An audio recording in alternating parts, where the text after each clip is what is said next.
Welcome to Backspace Academy. We're currently at the start of all the pathways for AWS certification.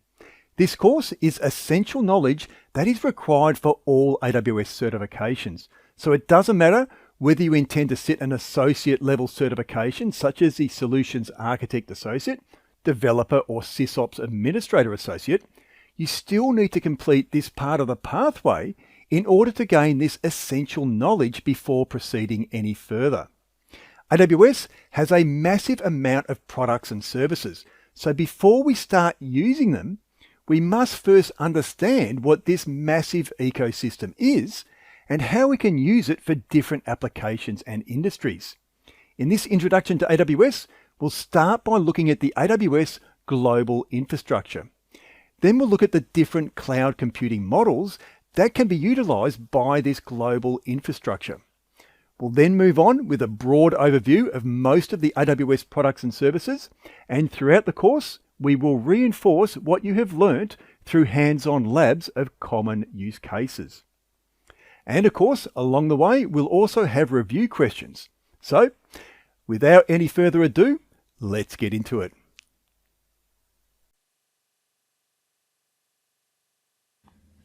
So what is the AWS cloud? AWS has invested billions of dollars in resources that are distributed across the globe, and the use of those resources is shared among thousands upon thousands of AWS account holders. Now, although those resources are shared among those account holders, the accounts themselves are completely isolated from each other at the hypervisor level. You also have the option of your own dedicated resources if you wish. You, as an account holder, can have on-demand delivery of AWS resources on a pay-as-you-go pricing model with no upfront costs. You only pay for what you use. The more you use, the more you pay. The less you use, the less you pay. When you don't use it, you don't pay for it. When you use it, you pay by the hour, or the minute, or the second, and some services even provide billing by the millisecond. Now that provides some really good economies of scale because the cost of the infrastructure is shared across thousands upon thousands of account holders.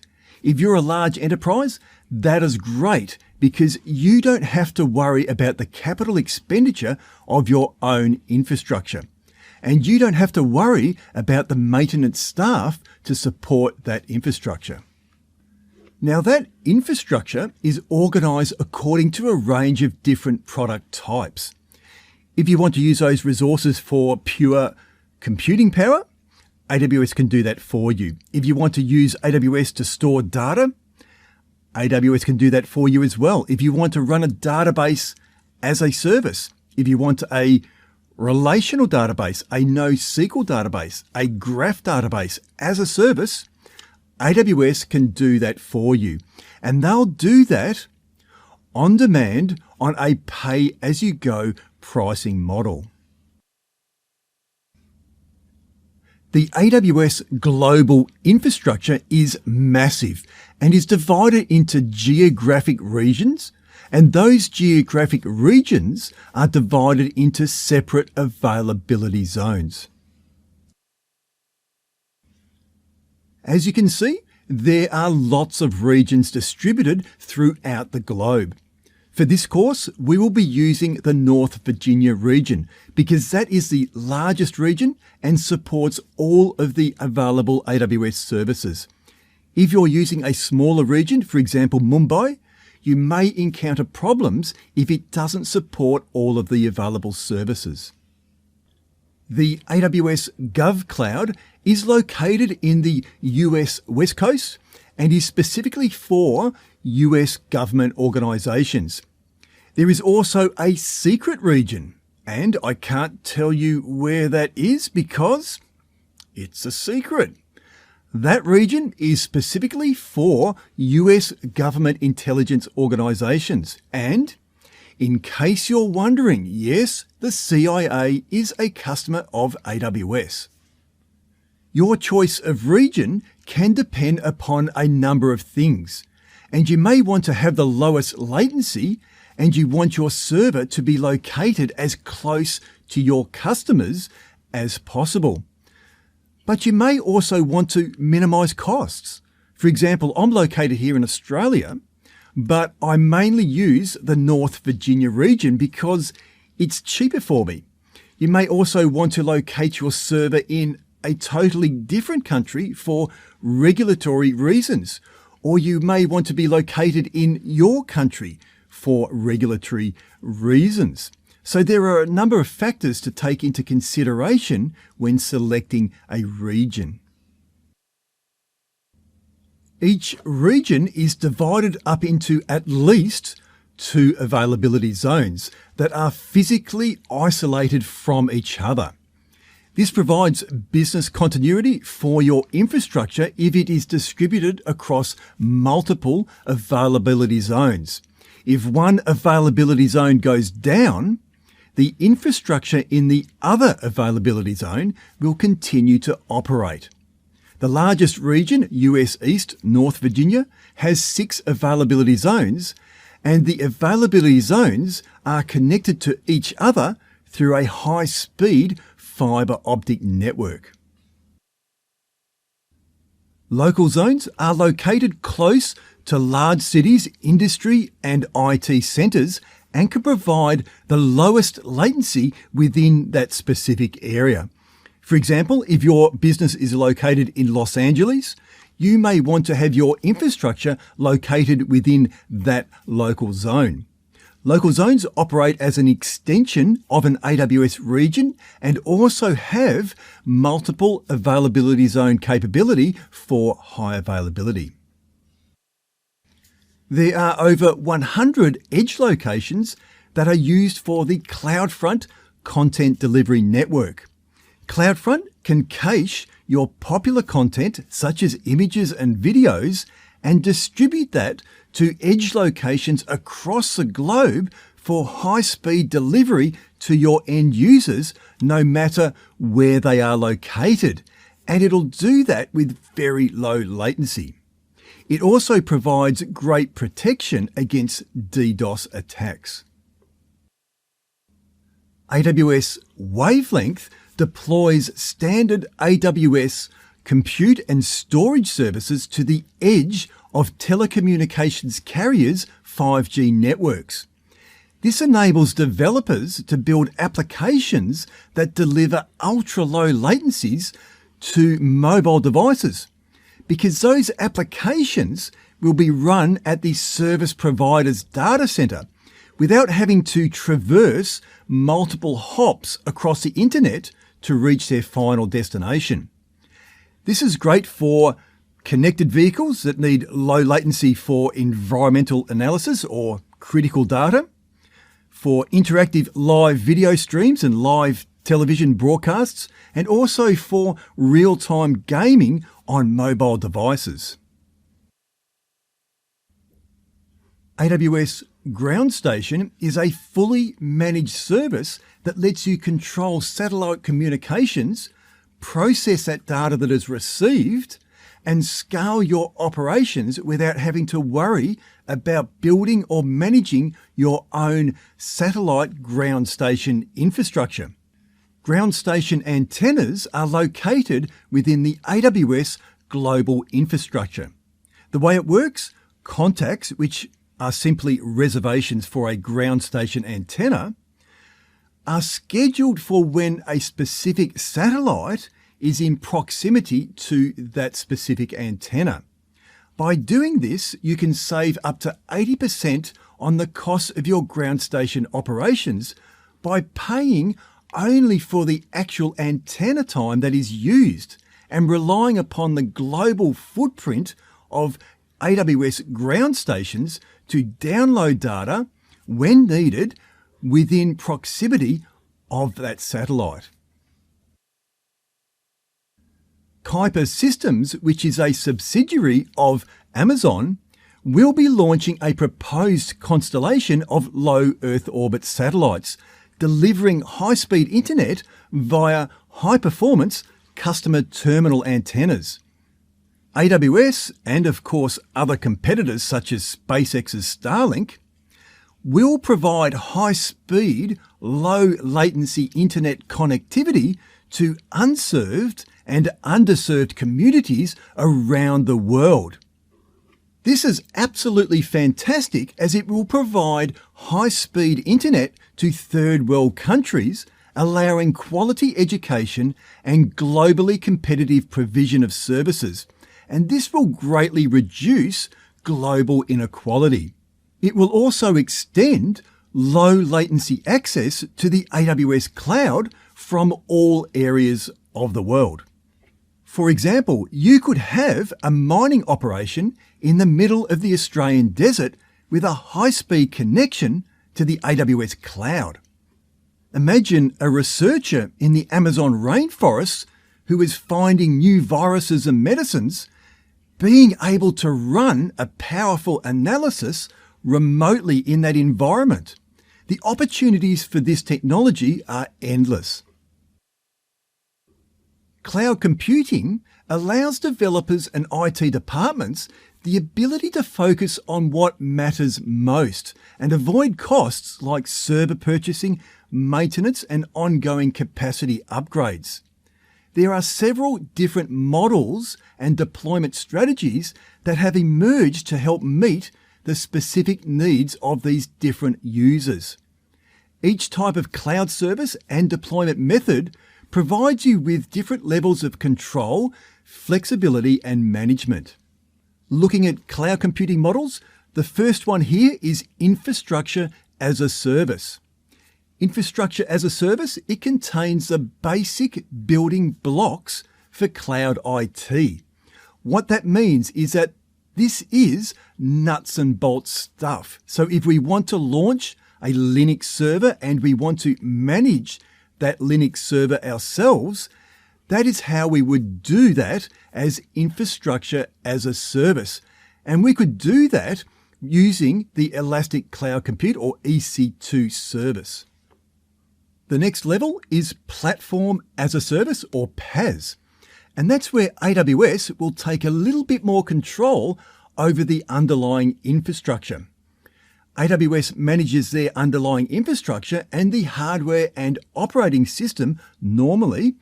And a good example of that would be the relational database service. And in that service, AWS, they provision all the operating system, the server, and everything to run that, but you still need to do the high-level administration of that database. Finally, we've got Software as a Service or SaaS. And that is a complete product that normally runs inside a browser, and it mostly refers to end-user applications. A good example of that would be Office 365 or Salesforce.com. You'll hear another term used a lot within AWS, and that is serverless computing. That allows you to build and run applications without having to think about servers. You don't need to provision the server yourself. AWS will do that for you. It's also referred to as function as a service or abstract services. Examples are the simple storage service where we create a bucket and we put objects or files into that bucket. We don't know what's behind that bucket. Obviously, there's going to be an operating system, most probably a Linux operating system, a file server. There's going to be hard drives. We don't need to worry about that because AWS, they're going to look after all of that for us. AWS Lambda is where we can run code in the cloud, again, without servers. You just provide AWS your code and AWS looks after everything for you. DynamoDB is a NoSQL database in the cloud as a service. And Amazon Simple Notification Service that can send out notification messages to your users, and it can do that without you having to worry about managing a server. There are also different models for deploying cloud computing. In a completely cloud deployment, we could fully deploy our application in the cloud, and all parts of the application will run in the cloud. The next is a hybrid deployment, and that is a way to connect infrastructure and applications between cloud-based resources and existing on-premises resources. This can allow an existing on-premises infrastructure to extend and grow an organization's infrastructure into the cloud while connecting those cloud resources to our remaining on-premises infrastructure. It is also possible to run AWS infrastructure on-premises as part of a hybrid architecture. AWS Outposts is a fully managed service that offers the same AWS infrastructure, AWS services, APIs and tools to virtually any on-premises facility for a consistent hybrid experience. And finally, deploying resources completely on-premises using virtualization and resource management tools such as VMware is sometimes referred to as the private cloud. The AWS Management Console is a web-based interface to AWS, and we'll be using that throughout the course to access AWS services, and you'll also use it to monitor your costs. You need to have an account to access it, but once you have an account created, you can access it by simply clicking on the My Account menu from the AWS website and then selecting the Management Console. There's also an AWS Console mobile app, and that is great for tablets and mobile devices. You can also access AWS resources through the many software development kits. This allows you to create applications that use AWS as a back end. There are software development kits for all the major languages, and there's also a mobile software development kit. It's also possible to access AWS with direct HTTP calls using the AWS REST API. You can also install a command line interface on your desktop, and that will allow you to remotely connect into AWS and also be able to create and run scripts to automate a lot of the processes on AWS. The AWS website is located at aws.amazon.com.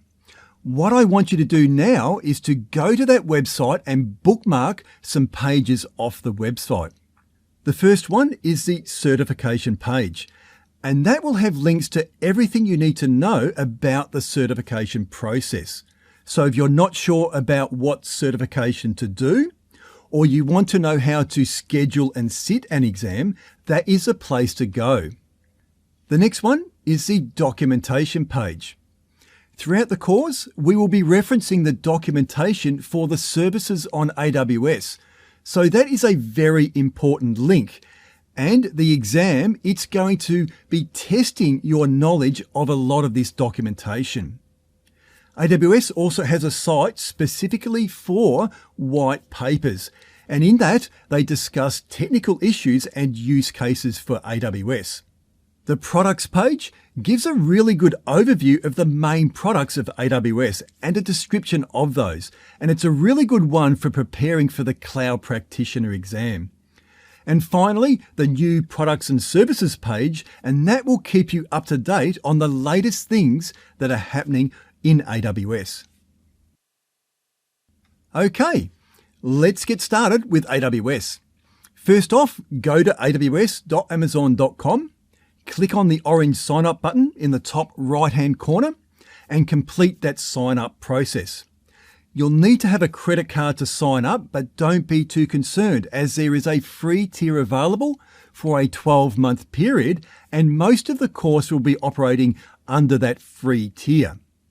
We can also set up a billing alert to alert you if you exceed your budget. For example, we can set up a $5 billing alert to notify you if you exceed $5 for the month. Once you have created that account, you can then get into the Management Console by clicking on the My Account menu and then selecting AWS Management Console. Coming up next will be some hands-on labs on AWS services. So make sure that you download the lab notes that come with this introduction to AWS, and you'll find that in the resources of this video. And do that before proceeding any further. And once you've done that, I'll see you in the next lecture.